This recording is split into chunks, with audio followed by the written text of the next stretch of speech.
తప్పు రాజు. నాకు క్లారిటీ. నీకేం కావాలి? నువ్వేం ఎక్స్పెక్ట్ చేస్తున్నావు హరియానా? ఒకటి చెప్పు. నేనేం చేసిన లైఫ్ లో నేను నా ఇంట్లో చెప్పేసుకున్నాను, నా లైఫ్ లో ఈ అబ్బాయి మాత్రం మన ఇంట్లో ఫ్యామిలీ మెంబర్, నాతో ట్రావెల్ అవుతాడు అని. నాకు ఓకే ఓకే హరియానా, ఆ అబ్బాయి కూడా నీకు ఫ్రెండ్ గా ఉంటాడు. ఫ్రెండ్ కాదు లావణ్య. మరి ఏంటి మరి ఏంటి హరియానా? చెప్పు ఏంటి ఇప్పుడు చెప్పు, పేరు చెప్పు. చెప్పు ఏం చెప్పు. ఫ్రెండ్ దాకా నాకు చాలా ఎక్కువ, నాకు చాలా ఇంపార్టెంట్. మనిషి నాకు అవసరం లేదు, అవసరం లేదు. ఈ మనిషి నాకు ఉండాలి లైఫ్ లాంగ్. మనం యాజ్ సింపుల్ యాజ్ దట్. ఉండకపోతే ఏం చేస్తావు? బొర్ర గోడ కలిసి బాధపడతాను. ఓకే, అందుకని ఏం చేస్తాను ఉండకుండా ఉండదు. ఇది ఫైనల్. ఇదేనా ఇద్దరు కలిసి నాకు చెప్పాలనుకుంది? నేను కాదమ్మా, నేను ఫస్ట్ క్లాస్ కి చెప్పాను డిసిషన్.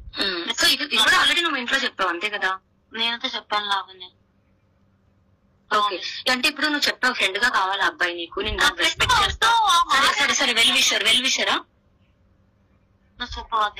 ఏంటి ఏంటది ఏంటి పేరు చెప్పండి నాకు కన్ఫర్మ్ వస్తుంది కదా. గంట సేపు నుంచి మాట్లాడుతున్నాము, మరి ఏంటన్నది లేకుండా మీ ఇద్దరు మాట్లాడుతున్నారు.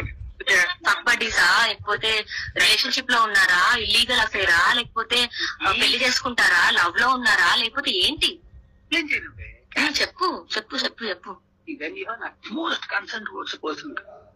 అదే కదా, నేను కాదనట్లేదు చిన్నోడా. నీకు ఒక రాజు వినిపించలేదు కదా గొంతు నీకు?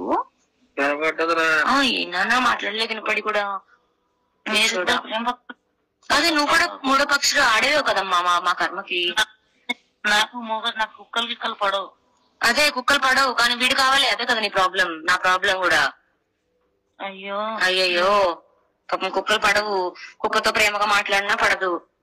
ఏరా రాజు, పాపం మీ హరియానా వచ్చి డ్రెస్ కొంగు ముడేసి కుక్క పిల్లలు దొడ్డెత్తుద్దా లేదా అడుగు సరే. నువ్వు ఎత్తుతావు పోనీ మీ హరియానా కూర్చోపెట్టి. ఇద్దరు పనులు ఉన్నారు. అదే మాకు లేక మేము బతికిన రోజులు వీడి కోసం వీడిని దొబ్బేస్తామని రోజును తెలియక. అదే